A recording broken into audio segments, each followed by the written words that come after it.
Hello, everyone, and welcome to a new reading vlog. Thank you so much for being here.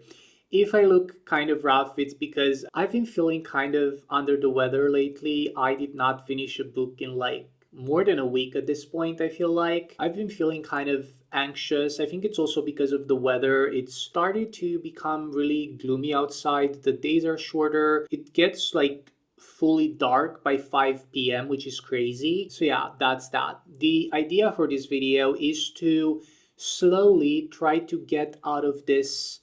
It's not actually a reading slump. I don't think it is, but I just want to try to get back into reading more daily because I have to finish some books that I started, and I think I know a way around this. So Stephanie Garber's newest release, Spectacular, just came in the mail probably like 2 or 3 days ago. Even though I didn't quite feel like reading, I think that this specific book will be able to pull me out of this state because, first of all, I love Stephanie Garber's writing, and second of all, it's kind of like a short holiday novella with the characters from the Carvel trilogy. So, because I'm already attached to those characters, I feel like I would be able to get into this new book very quickly. So, the plan for today is to start reading Spectacular. I will take you to the coffee shop with me later today. With that being said, let's go get some coffee and start reading from Spectacular.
Hello everyone. A couple of days have passed since I filmed the intro for this video, and I'm happy to report that I mostly feel like a human again, so that's good. I have finished Spectacular by Stephanie Garber in the meantime, and I have some thoughts because unfortunately This book was not really what I expected and what I wanted it to be, and I want to talk a bit about that because I have a theory, a Caraval theory. If you read the Caraval trilogy, please let me know what you think about what I'm gonna say next in the comments down below because I truly do not know what was the intention with this book. My main disappointment with this book is Tela's arc and kind of how Legend is treating her.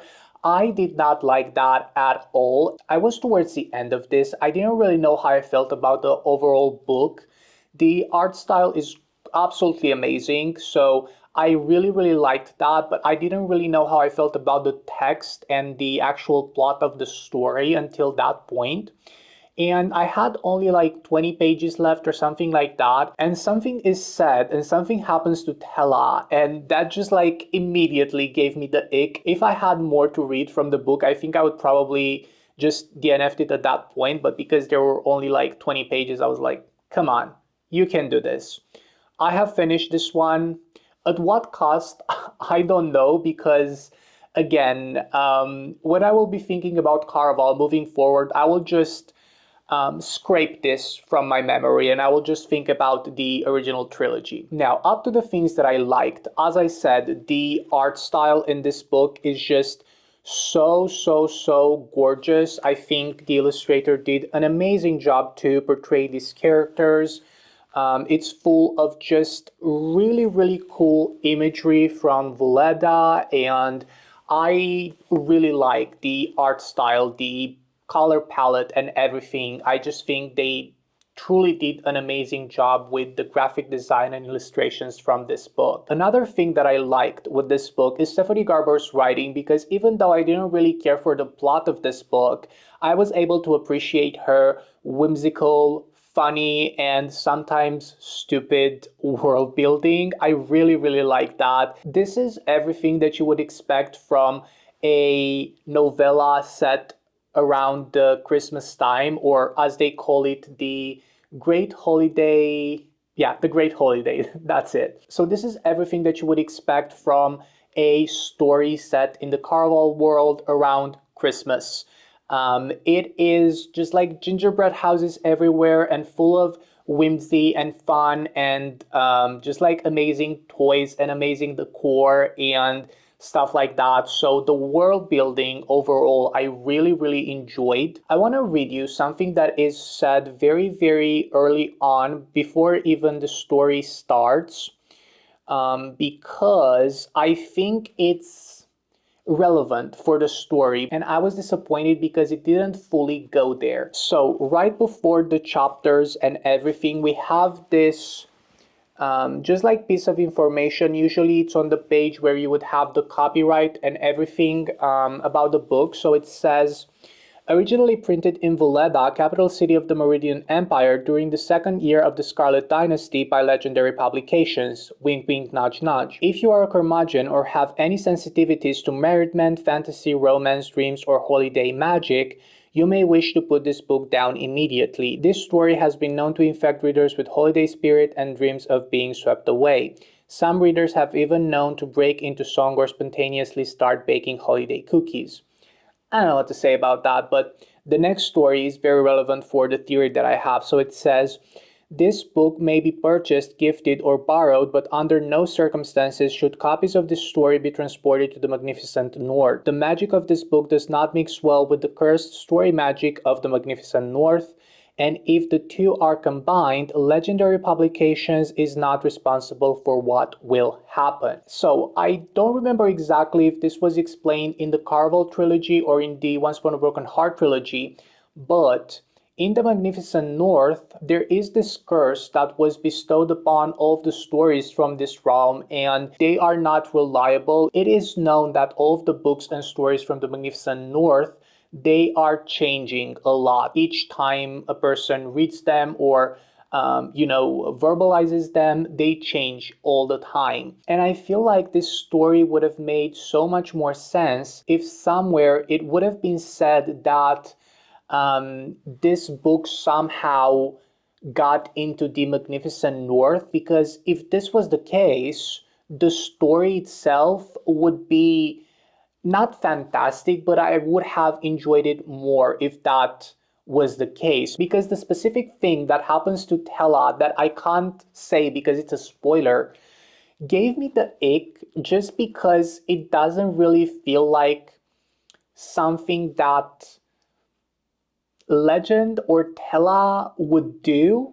I don't know. I don't know. It just feels very removed from how the characters are acting in Carval. If you read this and if you have any other opinion about it, please let me know because I would truly want to understand if I missed something, if I don't know, maybe this story was just not for me, but yeah, it was not something that I would read again or recommend, but the art style of this book is just fantastic. And yeah, this is Spectacular by Stephanie Garber. Following up on the disappointment that was Spectacular, I was truly in a mood for like a quirky, stupid, fun romance, and I found just the one, I think. So yesterday I have started The Nightmare Before Kissmas by Sarah Rosh.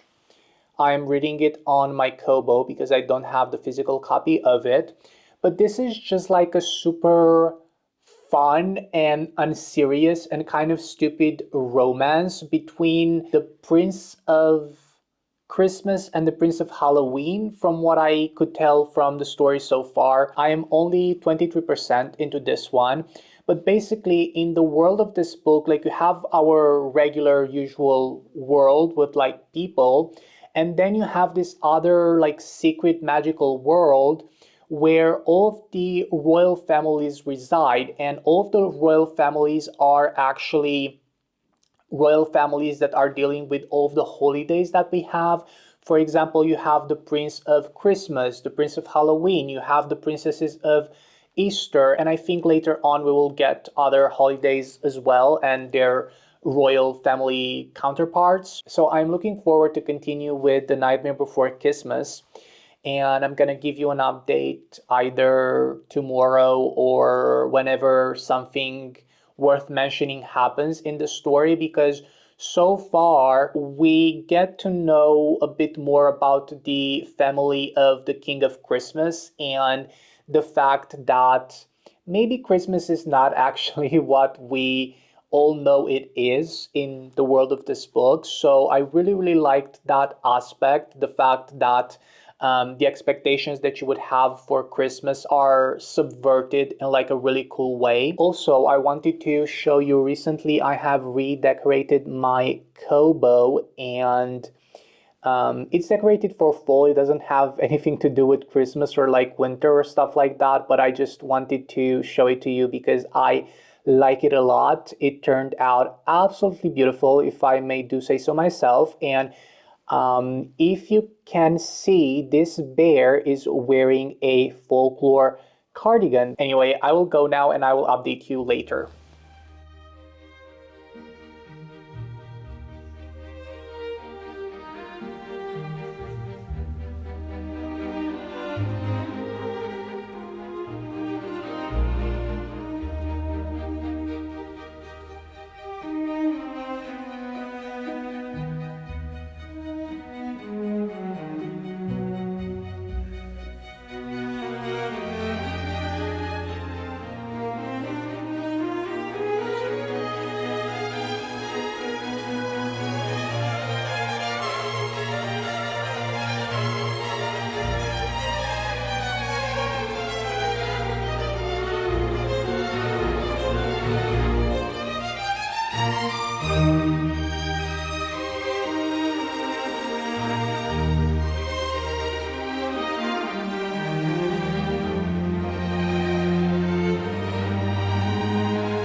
Hello everyone. It is a couple of days later. Last night I have finished The Nightmare Before Christmas, and in the meantime I also catched a cold. That's why I look like this, and also my voice doesn't sound great. The Nightmare Before Christmas is so dumb and stupid, but like in the best way. It is funny. It has like quirky and cynical characters.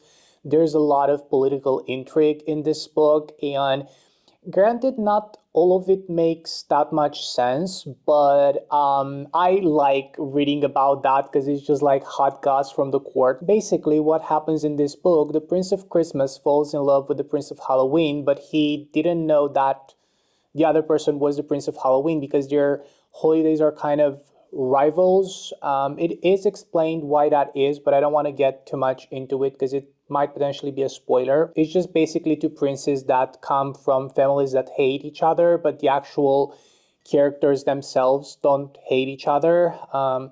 It's one of my biggest pet peeves with books that are marketed as enemies to lovers or rivals to lovers, that the actual characters are not actually enemies or rivals. This book is no exception from that. So the actual characters are not rivals or enemies. They're just falling in love, and then a year or so later, they reconnect and they might potentially be involved in the scheme that the King of Christmas is trying to do in order to overthrow the other holidays and maybe potentially be the sole owner of their joy. The plot and the political intrigue, and more so the solution to the problem, is so obvious from the beginning what they have to do. And both of the princes of Christmas and the princess of Easter, they're supposedly studying or have already graduated from international political affairs, something like that.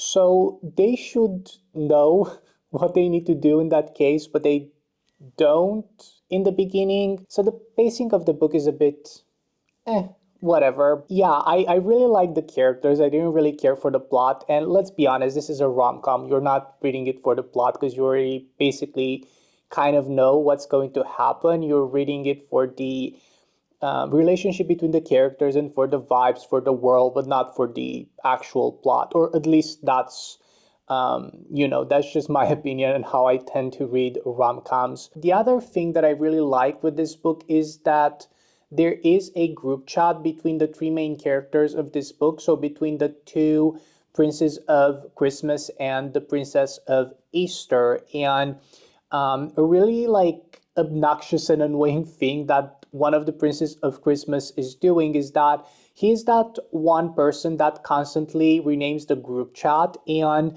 all of the names of the group chat are Christmas puns, and I want to read some of them to you. Two bros and a ho ho ho. Baby, it's cold outside, and cold, it's written like coal and then a D. Not just the stockings are hung. Is that a candy cane or are you just happy to see me? And my personal favorite, when I think about you, I touch my elf. Yeah, this is The Nightmare Before Kissmas. If you are looking for a rom-com for this period of time between Halloween and Christmas, it's not that Halloweeny in its vibes. So I do actually believe that you can read this one closer to Christmas, but it's funny, it's quirky, it's stupid, it's dumb, it's everything that you would expect from a rom-com. The plot, sure, is like, it's there, but it's nothing like amazing. But yeah, that being said, this is the end of today's video. Thank you all so much for watching, and I will probably, hopefully, see you in the next one. Bye, everyone.